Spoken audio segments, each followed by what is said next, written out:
Bismillahirrahmanirrahim. Assalamu alaikum. Welcome to the Facebook page of Radhanagar Anihat Degree College's online classes Sangunia Chattogram. HSC online class, chemistry class. আজকে পরিবেশ রসায়নের উপরে আমি 4 নম্বর class দিচ্ছি। এটার উপশিরোনাম নাম হলো অম্ল সাত তত্ত্ব এবং অ্যাসিড বৃষ্টি, এই দুইটা জিনিসের উপর নিয়ে আমি আলোচনা করব। তোমরা ধৈর্য ধরে ভিডিওতে শেষ পর্যন্ত থাকবে, কারণ এখানে অনেকগুলি গুরুত্বপূর্ণ তথ্য আলোচনা করা হয়েছে এবং ভিডিওটা শেষ করতে বেশ কিছুক্ষণ সময় লাগবে। তোমরা ধৈর্য না ধরলে তাহলে অনেক তথ্য মিস হয়ে যাবে। তাহলে আমার সাথে সবাই এগিয়ে যাও।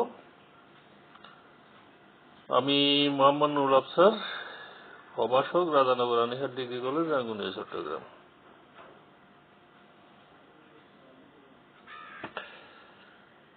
আজকের আলোচ্য বিষয় অ্যাসিড সম্পর্কে আরহেনের মতবাদ, ব্রনস্টেড লাউরির মতবাদ, লুইস মতবাদ এবং অ্যাসিড বৃষ্টি। মূলত খুবই গুরুত্বপূর্ণ বিষয় এবং শুধু পরীক্ষা পাস করার জন্য না, আমাদের বাস্তব জীবনে এগুলো খুবই প্রয়োজন হবে। অ্যাসিড সম্পর্কে আমরা ছোটকাল থেকে যা কিছু পড়ে আসছি সেই সম্পর্কে আমি একটু ধারণা দিই তোমাদেরকে। আমরা যেটা পড়ে আসছি, যে সকল যৌগে প্রতিস্থাপনীয় হাইড্রোজেন আছে এবং সেই হাইড্রোজেন কোনো ধাতু বা ধাতু স্থানীয় যৌগমূলক দ্বারা আংশিক বা সম্পূর্ণরূপে প্রতিস্থাপন করা যায় করে লবণ উৎপন্ন করে তাকে অ্যাসিড বলে। যেমন সালফিউরিক অ্যাসিড H2SO4 একটি অ্যাসিড, কারণ এটাও প্রতিস্থাপনীয় হাইড্রোজেন সোডিয়াম ধাতু দ্বারা, সোডিয়াম আমি উল্লেখ করছি, এটা যে কোনো ধাতু হতে পারে সক্রিয় হাইড্রোজেনের উপরে, জিঙ্ক হতে পারে, আয়রন হতে পারে, ম্যাগনেসিয়াম হতে পারে। আমি সোডিয়ামটা উল্লেখ করছি এই জন্য, যেহেতু এটা দিয়ে আমি আংশিক এবং সম্পূর্ণ দুইটাই প্রতিস্থাপন এখানে দেখাতে পারছি। সোডিয়াম প্রথমে আংশিক প্রতিস্থাপন করে সোডিয়াম হাইড্রোজেন সালফেট উৎপন্ন করে সাথে হাইড্রোজেন, আবার দ্বিতীয় ক্ষেত্রে সোডিয়াম হাইড্রোজেন সালফেটের সাথে বিক্রিয়া করে সোডিয়াম সালফেট, অর্থাৎ আংশিক সম্পূর্ণ আমি দুইটা বিষয় এখানে আলোচনা করছি। তো overall reaction sodium sulphuric acid, sodium sulphate, hydrogen. তাহলে সুতরাং এইভাবে আমরা HCl কে অ্যাসিড বলতে পারি, HNO3 কে অ্যাসিড বলতে পারি, অ্যাসিটিক অ্যাসিড, অর্থাৎ দ্বারাই যে সকল যৌগের হাইড্রোজেন ধাতু দ্বারা প্রতিস্থাপিত হয়। এটা হলো আমাদের পুরাতন মতবাদ। তাহলে পুরাতন মত অর্থাৎ যেটা আমাদের সাধারণ ধারণা, হার ধাতুর অক্সাইড বা হাইড্রোক্সাইডকে হারক বলে। ধাতুর যে সকল অক্সাইড জলীয় দ্রবণে, অক্সাইড বা হাইড্রোক্সাইড দুইটাই হবে, জলীয় দ্রবণে দ্রবীত হয় তাকে ক্ষার বলে। সকল ক্ষার ক্ষারক, কিন্তু সকল ক্ষারক ক্ষার নয়। অর্থাৎ যে সকল ধাতব অক্সাইড অক্সাইড বা হাইড্রোক্সাইড জলীয় দ্রবণে দ্রবীত হয় তারাই একই সাথে ক্ষারক এবং ক্ষার। যেমন সোডিয়াম হাইড্রোক্সাইড, সোডিয়াম অক্সাইড পানিতে দ্রবীত হয়, এরা হার। সুতরাং সোডিয়াম অক্সাইড, সোডিয়াম হাইড্রোক্সাইড ক্ষারক এবং ক্ষার। অপরদিকে অ্যালুমিনিয়াম হাইড্রোক্সাইড, অ্যালুমিনিয়াম অক্সাইড, এটা zinc oxide, zinc hydroxide, iron hydroxide, এগুলো সবাই ক্ষারক কিন্তু হার নয়। এখন আসো মূল পড়া, অ্যাসিড সম্পর্কে বিভিন্ন মতামত।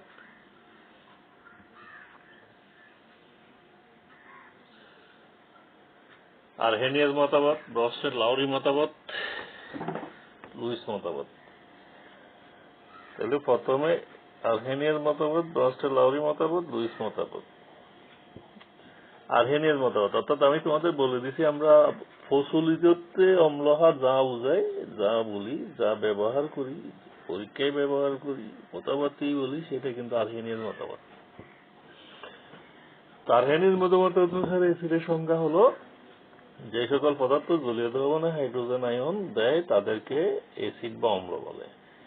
যেমন আগে বলছিলাম H2SO4 একটি অম্ল, এটা আবার জলীয় দ্রবণে হাইড্রোজেন আয়ন দেয়। এখানে আমি আর একটা উল্লেখ করছি, HNO3, এটা নাইট্রিক অ্যাসিড একটি অম্ল, কারণ এটা জলীয় দ্রবণে হাইড্রোজেন আয়ন দেয়। জলীয় দ্রবণে হাইড্রোজেন আয়ন দেয়। এখানে আর একটা নিচের অংশ কেটে গেছে, সেটা হবে তোমার নাইট্রোজেন যোগ পানি সমান হাইড্রোজেন আয়ন যোগ নাইট্রেট আয়ন। এই অংশটা কেটে গেছে এই জায়গায়। যা হোক, আমি তোমাদেরকে ফাইলটা পাঠিয়ে দিছি, হোয়াটসঅ্যাপে গ্রুপে কিন্তু ফাইল পাঠিয়ে দিছি। সুতরাং এখানে টেনশন করার কিছু নেই। যাদের মধ্যে পাওয়ার পয়েন্ট অ্যাপসটা মোবাইলে যুক্ত আছে তারা এটা পেয়ে যাবে। যাক, আমি আমার পরে ফেরত আসি। যে সকল পদার্থ জলীয় দ্রবণে হাইড্রোক্সিল আয়ন দেয় তাদেরকে হার বলে। যেমন সোডিয়াম হাইড্রোক্সাইড একটি হার, কারণ এটি জলীয় দ্রবণে OH আয়ন দেয়। তো সোডিয়াম হাইড্রোক্সাইড জলীয় দ্রবণে সোডিয়াম আয়ন হাইড্রোক্সিল আয়ন, এটা পুরো মোটামুটি আসছে। আমরা বিভিন্ন অ্যাসিড সম্পর্কে একটু বলি। যেমন আলহেনিয়ার মতামত অনুসারে HCl, HNO3, H2SO4, H2SO3, H3PO4, H0PO3, H2S, HCN, HBr, HI, HCOOH, CH3COOH, এটা অক্সালিক অ্যাসিড। এরা সকলেই অ্যাসিড, কারণ এরা প্রত্যেকে, আমি এই যেখানে যেই সংকেতগুলি, এগুলো এক একটা acid: hydrochloric acid, nitric acid, sulphuric acid, sulphurous acid, phosphoric acid, phosphoric acid, hydrogen sulphide, hydrogen cyanide, hydrogen bromide, hydroiodic acid, methanoic acid, ethanoic acid, oxalic acid, এরা সবাই অ্যাসিড, কারণ এরা প্রত্যেকে জলীয় দ্রবণে হাইড্রোজেন আয়ন দেবে। অপরদিকে sodium hydroxide, potassium hydroxide, calcium hydroxide, magnesium hydroxide, ammonium hydroxide, এরা প্রত্যেকে হার, কারণ এরা জলীয় দ্রবণে প্রত্যেকে হাইড্রোক্সিল আয়ন দিবে। আর্সেনিকের মতামতের উৎকর্ষ, এটা দিয়ে আমাদেরকে কি বোঝায়? আমি সাথে সাথে কম্পিউটারে লেখাটো আছি, এখানে কিছু কিছু মিসিং হয়ে গেছে, যাতে তো মিসিংটা মিস না হয় আর কি। আর্সেনিয়াস মতামতের সাহায্যে অ্যাসিড বা ক্ষারকের তীব্রতা তাদের বিয়োজন ধ্রুবক তীব্রতাকে তাদের বিয়োজন ধ্রুবকের মাধ্যমে পরিমাপ করা যায়। উদাহরণস্বরূপ H কে একটি অ্যাসিড বলা হয়, সেক্ষেত্রে H এর জলীয় দ্রবণে হাইড্রোজেন আয়ন এবং অ্যাসিটেট মূলক দিবে, এবং এর বিয়োজন ধ্রুবক, সেটা তোমাদেরকে আমি, যারা সেকেন্ড ইয়ারে আছো, চতুর্থ অধ্যায়ে রাসায়নিক সাম্য অবস্থা পড়ার সময় পড়াইছিলাম। এটা বিয়োজন ধ্রুবক, অ্যাসিডের বিয়োজন ধ্রুবক, এটাও তোমাদেরকে পড়ানো হয়েছে। তো যারা ফার্স্ট ইয়ার, তাদেরকেও কিন্তু আমরা দ্রব্যতার গুণফল পড়ানোর সময় পড়াইছি। তো এখানে হলো বিয়োজিত আয়নগুলির মোলার ঘনমাত্রার গুণফল ডিভাইডেড বাই অবিয়োজিত অ্যাসিডের মোলার ঘনমাত্রায়, এটা হলো তোমার অ্যাসিডের বিয়োজন ধ্রুবক। তাহলে বিয়োজন ধ্রুবকের মান বৃদ্ধি পেলে অ্যাসিডের শক্তি বৃদ্ধি পাবে, অর্থাৎ এখানে K এর মান যত বৃদ্ধি পাবে শক্তি বৃদ্ধি পাবে, এবং হ্রাস পেলে অ্যাসিডের শক্তি হ্রাস পাবে। ক্ষারের ক্ষেত্রে ব্যাপারটি সমানভাবে প্রযোজ্য। এখানে যেটা মিসিং হয়ে গেছে সেটা একটু আমি এখান থেকে বলে দিই। জলীয় দ্রবণে অ্যাসিড ক্ষারের বিক্রিয়া ধর্মের আমরা যেটা বলি সেটা আর্সেনিয়াসের ধর্মের সাহায্যে, আর্সেনিয়াস অর্থাৎ তোমার তত্ত্বের মাধ্যমে বিক্রিয়া করতে যায়। তারপরে আমরা এইখানে যেটা মিসিং হয়ে গেছে, নিচের লেখাটা দেখা যাচ্ছে না, সেটা তোমাদের ফাইল থেকেও নিবে। আমি বলে দিচ্ছি, জলীয় দ্রবণে অ্যাসিড এবং ক্ষার ধর্মের বেগকে আমরা আর্সেনিয়াস মতামত অনুসারে দিতে পারি।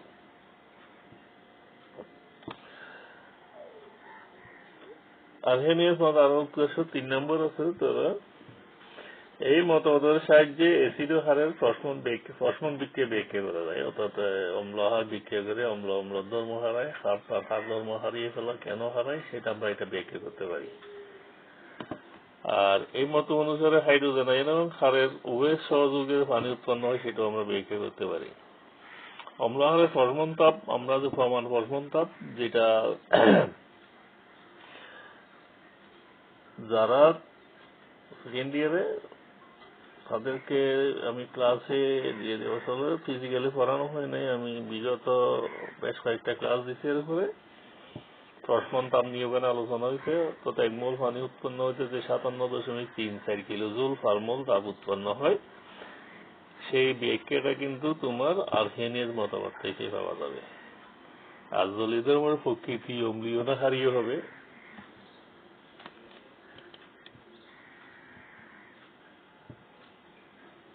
সেটাও আমরা আর্সেনিয়াস মতামত থেকে পাই।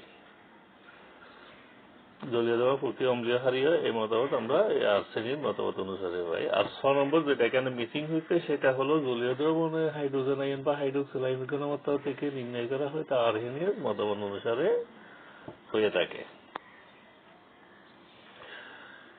তারপরে দেখো তোমার প্রত্যেক বালুর মধ্যে কিছুটা খারাপ থাকে। আর মানে মনে করো তোমার সমালোচনা না থাকলে, সীমাবদ্ধতা না থাকলে নতুন কিছু আমাদের পৃথিবী আজকে দিনে দিনে উন্নতি হতো না। আমাদের পৃথিবী দিনে দিনে উন্নতি হওয়ার পিছনে হলো প্রত্যেকটা তত্ত্বের মধ্যে সীমাবদ্ধতা থাকবে, সেই তত্ত্ব অন্যরা ওভারকাম করবে। তো এখানেও আর্হেনিয়াসের তত্ত্বের মধ্যে যদি আমরা তোমাদেরকে আগেই বলে দিছি অম্লহার বলতে আমরা আর্হেনিয়াস মতামতকেই বুঝি। তাহলে আর্হেনিয়াস মতামত জলীয় দ্রবণে হাইড্রোজেন আয়নের কল্পনা করা হয়েছে, কিন্তু বাস্তব পরীক্ষার মাধ্যমে প্রমাণিত হয়েছে মুক্ত হাইড্রোজেন আয়ন হাইড্রোনিয়াম মূলক আকারে থাকে, হাইড্রোজেন আয়ন আকারে থাকে না, হাইড্রোনিয়াম H3O+ আকারে থাকে। এটা একটা মূলক। জলীয় দ্রবণের ক্ষেত্রে প্রযোজ্য হলো, জলীয় দ্রবণের ক্ষেত্রে এটা প্রযোজ্য নয়। অর্থাৎ তোমার আর্হেনিয়াস মতামত ব্যাখ্যা করতে হলে অবশ্যই পানির দরকার হবে। পানি ছাড়া তুমি আর্হেনিয়াস মতামত অনুসারে অম্লহার ব্যাখ্যা করতে পারবে না।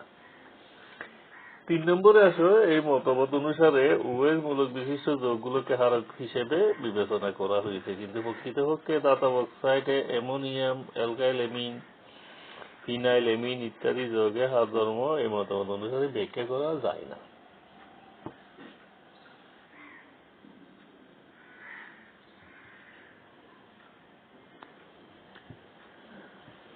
গ্যাসীয় অবস্থায় কোনো পদার্থ, গ্যাসীয় অবস্থায় যেমন হাইড্রোজেন ক্লোরাইড গ্যাস, হাইড্রোজেন এইগুলা তোমার হাইড্রোজেন সালফাইড, এই সকল পদার্থ কেন অম্লীয় তা গ্যাসীয় অবস্থায় হাইড্রোক্লোরিক অ্যাসিড অর্থাৎ দ্রবণ হিসেবে আমরা অ্যাসিড হিসেবে বর্ণনা করতে পারি, কিন্তু যখন হাইড্রোজেন ক্লোরাইড গ্যাস থাকে, হাইড্রোজেন সালফাইড গ্যাস থাকে, কেন অ্যাসিড সেই ধর্ম আর্হেনিয়াস মতামতে ব্যাখ্যা করতে পারে না। Ferrous sulphate, zinc sulphate, copper sulphate, aluminium chloride অম্লধর্মী, এগুলো জলীয় দ্রবণে অম্ল কেন হয় সেটাও আমরা আর্হেনিয়াস মতামত থেকে পাই না। সোডিয়াম অনুরূপভাবে সোডিয়াম কার্বনেট কেন জলীয় দ্রবণে হার ধর্ম সেটা আমরা পাই না। এখানে যারা ফার্স্ট ইয়ার তাদের জন্য আমরা ক্লাস দিয়েছি, সোডিয়াম কার্বনেট হার হিসেবে দেখাইছি আমরা ওখানে হাইড্রোক্লোরিক অ্যাসিড গেছি। তো সোডিয়াম কার্বনেট অবশ্যই হার, সে হার কিন্তু আর্হেনিয়াস মতামত থেকে পাই না।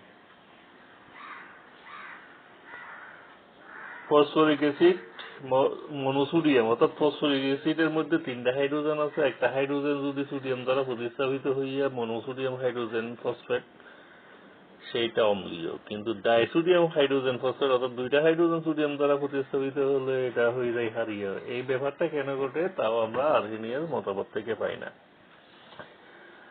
অ্যামোনিয়াম ক্লোরাইড কেন অম্লধর্মী কিংবা সোডিয়াম অ্যামাইড কেন ক্ষারধর্মী তার ব্যাখ্যাও এই মতামত থেকে পাওয়া যায় না।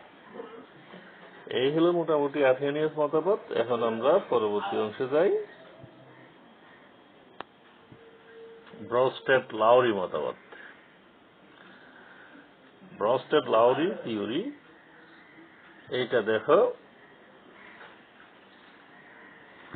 ব্রস্টেড-লাউরি তত্ত্বটি 1923 সালে প্রোটনীয় তত্ত্ব নামে পরিচিত ছিল। এটা পরিচিত 1923 সালে এই তত্ত্বটি প্রদান করেছিলেন। আর্হেনিয়াসের মতামতের সীমাবদ্ধতার পরিবর্তিত রূপ হচ্ছে এই প্রোটনীয় মতামত। অর্থাৎ এই মতামতটা প্রতিষ্ঠা করতে গিয়া পানির প্রয়োজন হবে না। অর্থাৎ এখানে তোমার বলা হয়েছে অ্যাসিড ক্ষারকের আধুনিক মতামতগুলির মধ্যে ব্রস্টেড-লাউরি মতামত সরাসরি অ্যাসিড ক্ষারকের সাম্যাবস্থা ব্যাখ্যা করে। তাই এই মতামত অনুসারে অ্যাসিড হলো প্রোটনদাতা, কারক হলো প্রোটন গ্রহীতা।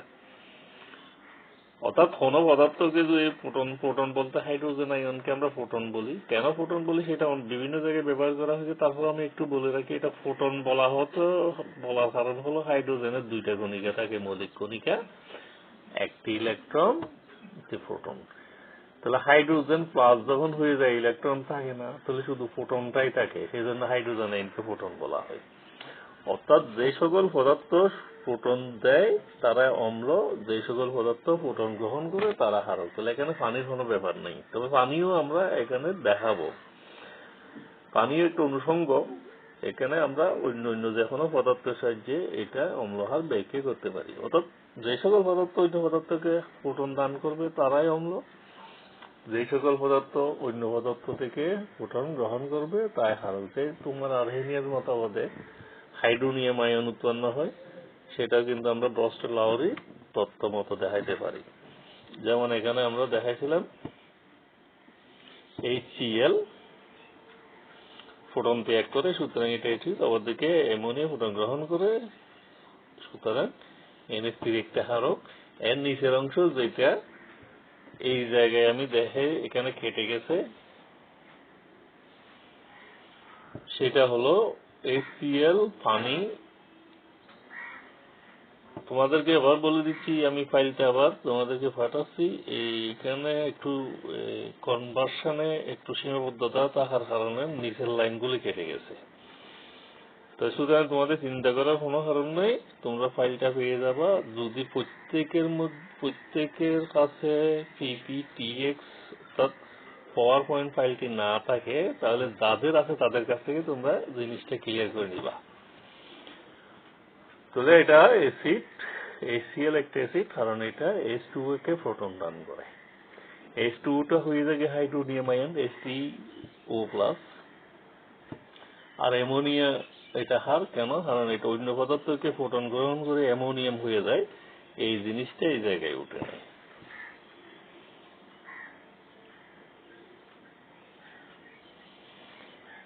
এখানে আরো কিছু পদার্থের নাম বললাম যেগুলো অম্লহার হিসেবে তোমরা চিনবা, যেমন সালফিক অ্যাসিড অম্ল, কারণ এটা H2O কে ফোটন দান করে হাইড্রোনিয়াম আয়ন, হাইড্রোজেন সালফাইড করে।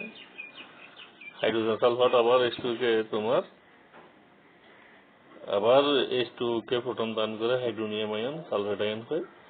হাইড্রোজেন ক্লোরাইড অ্যামোনিয়াকে ফোটন দান করে ক্লোরাইড হয়, অ্যামোনিয়া হয়, অ্যাসিড হয়, অনুপূরকে। যেটা আরেকটা উদাহরণ উঠে নাই, আরো দুইটা উদাহরণ এখানে উঠে নাই। সে দুইটা হলো তোমার HCl, এটা হলো acetic ethanoic acid. Ethanoic acid, কারণ এটা পানিকে ফোটন দান করবে। আর এটা তোমার মিথানোয়িক অ্যাসিড, এটাও তোমার পানিকে ফোটন দান করবে। তারপরে এখানে ক্ষারীয় পদার্থ অ্যামোনিয়া ক্ষার, কারণ এটা ফোটন গ্রহণ করবে। তুমি একই উদাহরণ দুই দিকে দেখাইতে পারো, কিন্তু যখনই তুমি ক্ষারক দেখাবে তখন ক্ষারকটা আগে লিখবা। যেমন আমি এখানে অ্যামোনিয়ামকে ক্ষারক হিসেবে দেখাইছি, একই উদাহরণ এখানে দেখাইছি। এখানে HCl কে কিন্তু অম্ল প্রথমে দেখাইছি, যেহেতু আমার এখানে উদাহরণ হলো অ্যাসিডের, এই জায়গায় উদাহরণ হলো ক্ষারকের, সেই জন্য আমি অ্যামোনিয়াকে আগে দেখাইছি। অ্যামোনিয়া ফোটন গ্রহণ করছে, সুতরাং অ্যামোনিয়া ক্ষারক। আবার OH ফোটন গ্রহণ করছে, তো OH মাইনাস ক্ষারক। কার্বনেট ফোটন গ্রহণ করছে, হাইড্রোজেন কার্বনেট হয়েছে। আবার হাইড্রোজেন কার্বনেট পুনরায় ফোটন গ্রহণ করে আবার এটা কার্বনিক অ্যাসিড হয়ে গেছে, তাহলে হাইড্রোজেন কার্বনেটও ক্ষারক। এখানে একটা ইন্টারেস্টিং বিষয়, একই পদার্থকে আমি একদিকে ক্ষারক দেখাইছি, একদিকে অম্ল দেখাইছি। এর অর্থ হইল যে এরা ফোটন গ্রহণও করতে পারে, ফোটন ত্যাগ করতে পারে। এই জিনিসগুলি আমি ডিটেইল পরবর্তী অংশে আলোচনা করেছি, আমার সাথে থাকো তোমরা। ব্রস্টেড-লাউরি মতবাদ অনুসারে ক্ষারের শ্রেণী বিভাগ তোমাদের আমি বলেই দিচ্ছি, এখানে কিছু কিছু অংশ কেটে গেছে। তারপর আমি বলে দিচ্ছি, এই মতবাদ অনুসারে অ্যাসিডকে 3 ভাগে ভাগ করা হয়। একটা হলো আণবিক অ্যাসিড, অর্থাৎ যাদের কোনো আয়ন থাকবে না, hydrochloric acid, sulphuric acid, nitric acid, hydrogen sulphide, H2O, ethanoic acid ইত্যাদি। 2 নম্বর হলো অ্যানায়নিক অ্যাসিড, এটা hydrogen sulphide, hydrogen carbonate, hydrogen sulphide. Cationic acid, hydronium ion, ammonium ion, acetonium ion. আর একটা তোমার এখানে নিচে অংশ কেটে গেছে, অ্যাসিটোনিয়াম আয়ন। তো একইভাবে তোমার ক্ষারও 3 প্রকার। আণবিক ক্ষার, অর্থাৎ যাদের কোনো আয়ন থাকবে না, অ্যামোনিয়াম হাইড্রোক্সাইড, H2O। H2O দুই দিকেই দেখছি, বলে দিছি H2O দুই ডবল ভূমিকা, double standard of H2O। H2O একই সাথে অম্ল, একই সাথে ক্ষার, সেটাও আলোচনা চলে আসবে পরে, ডাইএমিন ইত্যাদি। আর অ্যানায়নিক ক্ষার যেমন carbonate, sulphate, hydrogen sulphate, nitrate, sulphide, chloride, hydrogen carbonate, hydrogen sulphide ইত্যাদি অ্যানায়নিক। আর ক্যাটায়নিকের মধ্যে একটা আছে অ্যাকিউ কপার হাইড্রোক্সিল আয়ন। এটা কেটে গেছে এখানে aluminium অ্যাকিউ পেন্টাকিউ aluminium hydroxyl ion.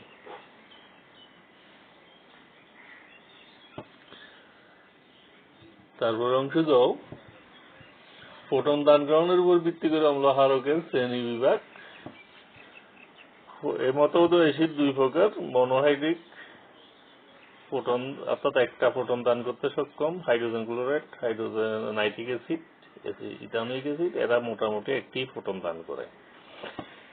Ethanoic অ্যাসিডের মধ্যে যদি তুমি 4টা হাইড্রোজেন দেখো, কিন্তু ওই হাইড্রোজেন গুলো হলো অর্গানিক কেমিস্ট্রি হাইড্রোজেন, আর এখানে COOH এর সাথে হাইড্রোজেন যেটা আছে এটাই হলো অ্যাসিডের হাইড্রোজেন। সুতরাং শুধু এই হাইড্রোজেনটাই ত্যাগ করতে পারবে, সুতরাং এটা মনোহাইড্রিক। আর পলিহাইড্রিক যদি একাধিক হাইড্রোজেন ত্যাগ করে, তো পলিহাইড্রিকের মধ্যে hydrogen sulphide, phosphoric acid, H2O, oxalic acid, carbonic acid ইত্যাদি। তো একইভাবে তোমার কারকও হাইড্রোক্সিল অর্থাৎ ফোটন গ্রহণের উপরে ভিত্তি করে মনোহাইড্রিক, পলিহাইড্রিক। একটা যদি গ্রহণ করে সেটা মনোহাইড্রিক, যেমন অ্যামোনিয়া, H2O, PH3 অর্থাৎ ফসফিন।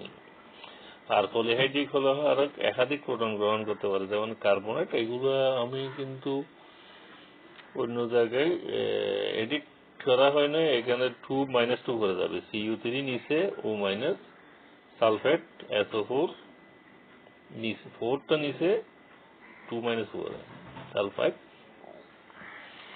তো এটা তোমার ডাইএমিন, ইথাইল ডাইএমিন, 1, 2 ইথাইল ডাইএমিন, অর্থাৎ দুই দিকে দুইটা এমিন। এরা দুই দিকে দুইটাই প্রোটন গ্রহণ করতে পারে, এরা হলো পলিফ্রুটিক।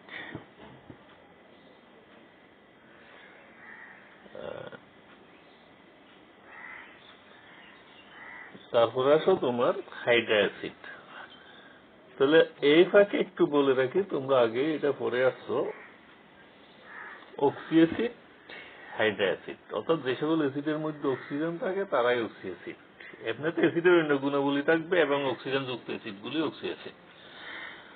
আর অ্যাসিডের গুণাবলী আছে কিন্তু কোনো অক্সিজেন নাই, এরা হলো হাইড্রা অ্যাসিড। তাহলে যে অ্যাসিড, এখন অ্যাসিডের শক্তি এই প্রশ্নটা তোমাদের আসে, প্রথম পত্র আসে, দ্বিতীয় পত্র আসে, এটা দুই জায়গায় আলোচনা আছে। প্রথম পত্রের চতুর্থ অধ্যায়ে আলোচনা আছে, এটা অম্লহারের বীজন ধ্রুবক বাইর করার সময় ওই জায়গায় আছে শক্তিশালী অম্লহার, আর এখানেও অম্লহারের ব্যাপারটা আছে।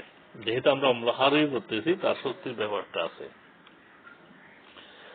তো অক্সি অ্যাসিডের মধ্যে শক্তি নির্ভর করবে কেন্দ্রীয় মৌলের জারণ সংখ্যার উপরে। কেন্দ্রীয় মল বলতে যায়, যেমন তুমি সালফিক অ্যাসিড, এখানে কেন্দ্রীয় মল সালফার। আর ক্লোরিক অ্যাসিড কেন্দ্রীয় মল ক্লোরিন। কার্বনিক অ্যাসিড কেন্দ্রীয় মল কার্বন। নাইট্রিক অ্যাসিড কেন্দ্রীয় মল নাইট্রোজেন। তো কেন্দ্রীয় মৌলের জারণ সংখ্যার উপরে ভিত্তি করে তোমার অ্যাসিডের সক্রিয়তা নির্ধারিত হয়। যে অ্যাসিডের কেন্দ্রীয় মৌলের জারণ সংখ্যা যত বেশি, সেই অ্যাসিড তত বেশি সক্রিয়। যেমন এখানে পারক্লোরিক অ্যাসিড, HClO4, ক্লোরিনের জারণ সংখ্যা +7, সেই জন্য সবচেয়ে শক্তিশালী। আর তোমার এখানে হাইপোক্লোরিক অ্যাসিড, HClO, এটা কেন্দ্রীয় মৌলের জারণ সংখ্যা +1, সেজন্য অক্সি অ্যাসিডের মধ্যে এটাই সবচেয়ে দুর্বল অ্যাসিড। আর একাধিক অ্যাসিডে যদি একই জারণ সংখ্যা থাকে, এমন এখানে আমি 3টা উদাহরণ দেখাইছি, একটা নাইট্রিক অ্যাসিড, একটা chloric acid, HNO3, HClO3, H3PO4। এখানে ব্যাপার হলো তিনটার কেন্দ্রীয় মৌলের জারণ সংখ্যা হলো +5। একটু করে হাঁটা দেখা যাচ্ছে। তারপরে দেখো নাইট্রিক অ্যাসিড, ক্লোরিক অ্যাসিড, এটা ওইটা পারক্লোরিক অ্যাসিড, এটা হলো ক্লোরিক অ্যাসিড, ফসফিউরিক অ্যাসিড। প্রত্যেকের কেন্দ্রীয় মৌল ফসফরাসের, এখানে নাইট্রোজেনের +5, ক্লোরিনেরও +5, ফসফরাসেরও +5। এক্ষেত্রে আমরা সক্রিয়তার ব্যাপারে কি সিদ্ধান্ত আসতে পারি? Think about it. সিদ্ধান্তটা হলো এখন তোমাকে কেন্দ্রীয় মৌলের আকার নিয়ে বুঝতে হবে। অর্থাৎ এখানে নাইট্রোজেন হলো দ্বিতীয় পর্যায়ের 15 নম্বর গ্রুপের মৌল, অর্থাৎ এটার আকার। ক্লোরিন হলো তৃতীয় পর্যায়ের 17 নম্বর গ্রুপের মৌল, আর ফসফরাস হলো তৃতীয় পর্যায়ের 15 নম্বর। তাহলে সবচেয়ে ছোট আকার হলো নাইট্রোজেন। তারপরে ক্লোরিন এবং ফসফরাস দুইটা একই পর্যায়ের হলো ক্লোরিন সর্বর ডানে বলে আকার ছোট, তার থেকে বড় হলো ফসফরাস। একই পর্যায়ের মধ্যে আমরা পর্যায় সারণীর পর্যায় ভিত্তিক ধর্ম করছিলাম পারমাণবিক আকার। তাহলে একই পর্যায়ে মৌল যত বাম থেকে ডানে যাওয়া যায় আকার ছোট হতে থাকে। তো ক্লোরিন ডানে আছে বলে তার আকার ছোট, ফসফরাস আকার বড়। তাহলে যার আকার সবচেয়ে ছোট নাইট্রোজেন আকার সবচেয়ে শক্তিশালী, তার চেয়ে একটু কম শক্তিশালী হলো ক্লোরিক অ্যাসিড, তার চেয়ে একেবারে কম শক্তিশালী হলো ফসফিউরিক অ্যাসিড। অনুরূপভাবে হাইড্রো অ্যাসিডের জন্য হাইড্রো অ্যাসিড আমি 4টা অ্যাসিড এনে উল্লেখ করছি: hydroiodic acid, hydrobromic acid, hydrochloric acid এবং হাইড্রোজেন। অর্থাৎ এখানে যেহেতু অক্সিজেনের ব্যাপার নাই, তাহলে কেন্দ্রীয় মৌলের কোনো ব্যাপার নাই। এখানে যে তোমার অ্যানায়ন যুক্ত হয় সেই অ্যানায়নের আকারের উপর নির্ধারিত হয় অ্যাসিডের সক্রিয়তা।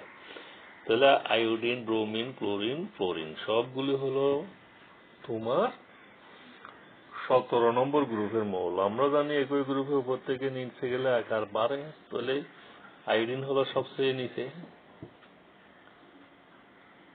আয়োডিন তোমার পঞ্চম পর্যায়ে, চতুর্থ পর্যায়ে, তৃতীয় পর্যায়ে, দ্বিতীয়।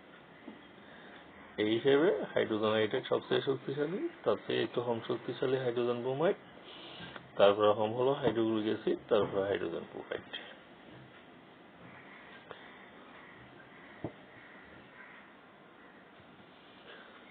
আমরা এখানে অনুবন্ধী অম্ল, এখানে নতুন একটা মতবাদ ফ্রসম্যান বিক্রিয়া, এটা অনুবন্ধী অম্ল হার, যদি আমরা পরে ডিটেইল এটা আলোচনা করব। তারপরে আমরা এখানে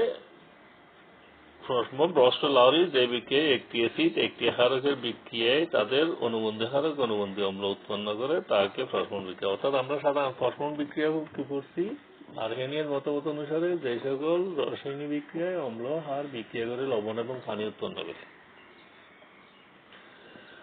অর্থাৎ দুইটাই নিরপেক্ষ পদার্থ, লবণ, পানি। আর এখানে কিন্তু ফ্রসম্যান বিক্রিয়াটা হবে একটা অ্যাসিড থেকে তার অনুবন্ধী হারক, আবার হারক থেকে তার অনুবন্ধী, অর্থাৎ দুইটা অ্যাসিড হার থেকে নতুন দুইটা অ্যাসিড হার উৎপন্ন হবে। এখানে আরেকটা ইন্টারেস্টিং বিষয় মনে রাখবা, সবচেয়ে শক্তিশালী অ্যাসিড যেটা তার হার হবে সবচেয়ে দুর্বল। অর্থাৎ অ্যাসিড থেকে যে হারটা উৎপন্ন হবে সেটা আমি দেখাইতে চেষ্টা করছি। অ্যাসিড থেকে অনুবন্ধী হার, যেমন হাইড্রোক্লোরিক অ্যাসিড প্রোটন ত্যাগ করে যখন ক্লোরাইড হয়ে গেছে, এটা তখন হার হয়ে গেছে। হাইড্রোক্লোরিক অ্যাসিড যত তীব্র, ক্লোরাইড তত দুর্বল। অনুরূপভাবে অ্যাসিটিক অ্যাসিড প্রোটন গ্রহণ করে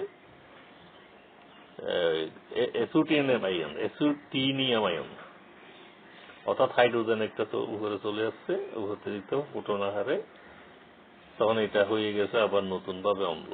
অ্যাসিটিক অ্যাসিড দুর্বল হারক, এক্ষেত্রে হলো অ্যাসোটিনিয়াম আয়নটা হলো সবল অ্যাসিড, অর্থাৎ এটা সহজে প্রোটন ত্যাগ করতে পারবে। তাহলে এখানে আমরা অম্ল অর্থাৎ অনুবন্ধী অম্ল হারের কথাটা বলছি, এখন আলোচনা করিনি। এখন আমরা সেই আলোচনায় যাই। এর আগে আমরা তোমাদের বলছিলাম, আমি অম্লহার শ্রেণী বিভাগ করতে গিয়ে দেখা যায় একই পদার্থ বা আয়নকে আমি অম্লও দেখাইছি, হারও দেখাইছি। এর কারণ হলো তাদের দ্বৈত ভূমিকা, double standard rule in the field of chemistry. যেমন তোমার পানিকে আমি অম্লও দেখাইছি, হারকও দেখাইছি, আবার হাইড্রোজেন সালফাইডকে অম্লও দেখাইছি, হারকও দেখাইছি, অ্যাসিটিক অ্যাসিডকে অম্লও দেখাইছি, হারকও দেখাইছি। এর অর্থ হলো এরা অম্ল হিসেবে কাজ করে, হারক হিসেবে কাজ করে। আর এখানে যে সকল পদার্থ অ্যাসিড হার উভয় হিসেবে ক্রিয়া করে তাদেরকে উভয়ধর্মী পদার্থ বলে। আণবিক পদার্থ হিসেবে যেমন পানি H2O আর ইথানোয়িক অ্যাসিড CH3COOH। আর অ্যানায়নিক হলো তোমার হাইড্রোজেন সালফাইড, হাইড্রোজেন কার্বনেট। আর একটা আছে ক্যাটায়নিকটা এই জায়গায় আসে নাই। ক্যাটায়নিকের মধ্যে আচ্ছা যাও ক্যাটায়নিক টাইপ আমরা দুইটাই মনে রাখবো বিশেষ। তাহলে উভয়ধর্মী পদার্থ দুই ধরনের পদার্থ মনে রাখলে হবে। একটা হলো তোমার আণবিক ধর্মী উভয়ধর্মী পদার্থ, এটা হলো H2O ইথানোয়িক অ্যাসিড। এইগুলো বেশি দরকার নেই কেমিস্ট্রি, যদিও বলো কেমিস্ট্রির মানে জিনিসগুলো খুব কম, অর্থাৎ ভ্যারাইটি কিছু নেই, কয়েকটা পদার্থের নাম মনে রাখলে তুমি কেমিস্ট্রি অনেক কিছু জেনে যাবে। তখন উভয়ধর্মী পদার্থ হিসেবে আণবিক পদার্থ হিসেবে H2O আর ইথানোয়িক এটা মনে রাখলে তোমার হবে। আর অ্যানায়নিক এর মধ্যে hydrogen sulphate, hydrogen carbonate, hydrogen phosphate, এগুলো মনে রাখলেও তোমার চলবে।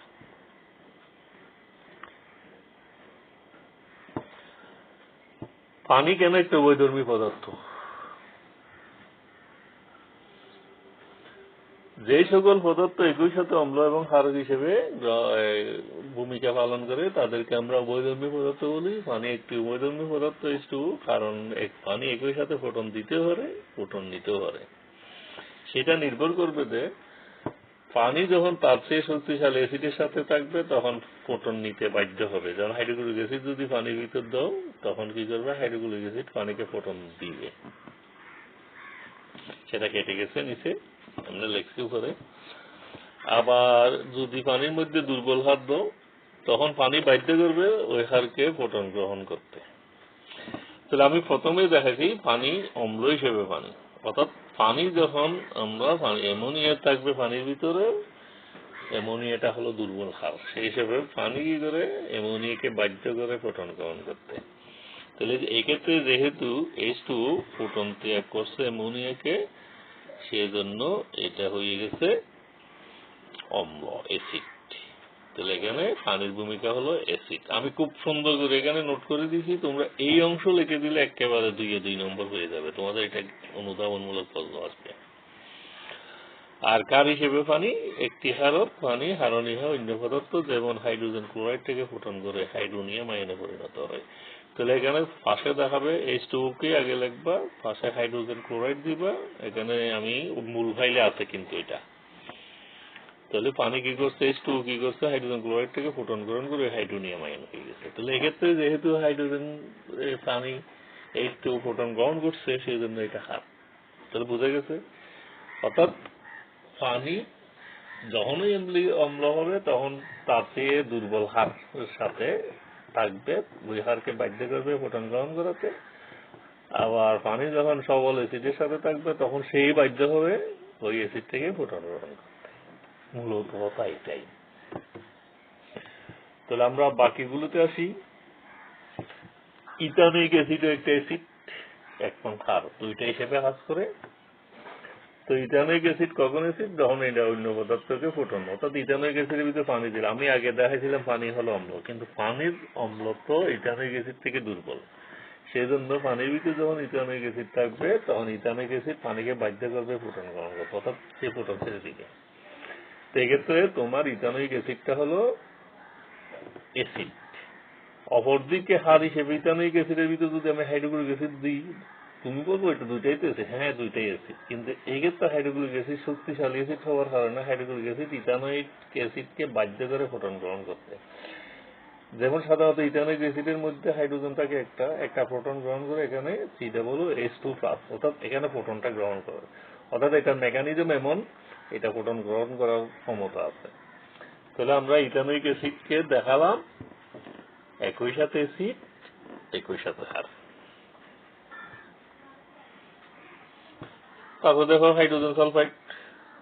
আমি একটু দ্রুত করবো, না হলে তোমাদের একটু ধৈর্যচ্যুতি হয়ে যাবে। হাইড্রোজেন সালফাইড একই সাথে অ্যাসিড, একই সাথে একই কারণে হাইড্রোজেন সালফাইড ফোটন যখন দান করবে তখন অ্যাসিড, যখন ফোটন গ্রহণ করবে তখন ক্ষার। তাহলে এখানে হাইড্রোজেন সালফাইডকে যদি আমি অ্যামোনিয়ার সাথে দিই তখন অ্যামোনিয়াকে ফোটন দিয়ে সালফাইড প্লাস অ্যামোনিয়াম আয়ন হয়ে যাবে। আবার কার হিসেবে যদি এর ভিতরে আমি হাইড্রোজেন ক্লোরাইড যোগ করে দিই তাহলে হাইড্রোজেন ক্লোরাইড থেকে হাইড্রোজেন নিয়ে সালফিক অ্যাসিড হয়ে যাবে। তাহলে হাইড্রোজেন সালফাইডটাও একই সাথে অ্যাসিড এবং ক্ষার। বাকিগুলি হাইড্রোজেন কার্বনেটও সেম। আশা করি এটা তোমরা বুঝতে পারছো। একই বিক্রিয়া, শুধু চেঞ্জ হবে, টার্গেট চেঞ্জ হবে, জানো ওখানে হাইড্রোজেন সালফাইড হাইড্রোজেন নাই। তাহলে আমি আর এখানে ডিটেল সময় নষ্ট না করে আমি পরবর্তী স্লাইডে চলে যাই। অনুবন্ধী অ্যাসিড অনুবন্ধী হার, এটাই হলো একটা ইম্পর্টেন্ট ফ্যাক্টর। অনুবন্ধী অ্যাসিড অনুবন্ধী হার কিছুক্ষণ আগে আলোচনা করতে চেষ্টা করছিলাম। অর্থাৎ যে সকল পদার্থ অন্য পদার্থকে ফোটন দান করে অম্লে পরিণত হয়, অর্থাৎ একটা পদার্থ যখন ফোটন দান করবে সেটা আবার ফোটন গ্রহণ করার ক্ষমতা অর্জন করে। এটা থিঙ্ক অ্যাবাউট ইট। এক ফোটন দান করার পরে আবার ফোটন গ্রহণ করার ক্ষমতা অর্জন করে। তো সুতরাং যে সকল পদার্থ অন্য পদার্থকে ফোটন দান করে যদি আবার ফোটন গ্রহণ করার ক্ষমতা অর্জন করে তখন তাকে হারক বলবো। কোন হারক? যেই অম্ল থেকে হারকটা হয়েছে সেটাই হলো ওই অম্লের অনুবন্ধী হার। মনে করো এখানে তোমার, আমি এখানে দেখাইতে চেষ্টা করছি, এখানে তোমার উঠে নাই, মূল ফাইলে পাবে অ্যাসিড ফোটন দান করে হারক হয়ে যাবে, আবার হারক ফোটন গ্রহণ করে অ্যাসিডে পরিণত। এখানে যে জিনিসটা এই উঠে নাই, অ্যাসিড ফোটন দিয়ে হারক হবে, আবার হারক ফোটন গ্রহণ করে অ্যাসিড হবে। তাহলে যখন অ্যাসিড ফোটন দান করে হারক হবে সে হারক হবে ওই অ্যাসিডের অনুবন্ধী হারক, আবার হারক যখন ফোটন গ্রহণ করে অ্যাসিড হবে তখন সেই অ্যাসিড হবে ওই হারকের অনুবন্ধী অ্যাসিড। তো ওর বিক্রিয়া অনুযায়ী HBA একটি অ্যাসিড, কারণ এটা ফোটন দান করে, আবার বি মাইনাস এটা আসলে আমরা অম্লীয় মূলক একটা হারক, কারণ এটা ফোটন গ্রহণ করে, HBr এর রূপান্তরিত হয়। অর্থাৎ মাঝখানে এটা কম্পিউটারের দেওয়ার জন্য মেকানিজমের জন্য আমি যে চিহ্নগুলি দিতে চলে গেছে, বলছিলাম তোমাদের মূল ফাইল দিলে ক্লিয়ার করে নিতে পারবা। HB ফোটন দিয়ে করছে সেজন্য HB অ্যাসিড, আবার বি এই দিক থেকে আমি যদি বিক্রিয়াটা উল্টার দিকে ঘটাই এটা আবার ফোটন করে HB হয়ে ফোটন গ্রহণ করে HB হয়ে গেছে। তাহলে এখানে বি মাইনাসটা হলো হারক। তাহলে উপরে বিক্রিয়া অনুযায়ী HB একটি অ্যাসিড, কারণ এটা ফোটন দান করে, আবার বি মাইনাস একটি হারক, কারণ এটা ফোটন গ্রহণ করে যৌগে রূপান্তরিত হয়।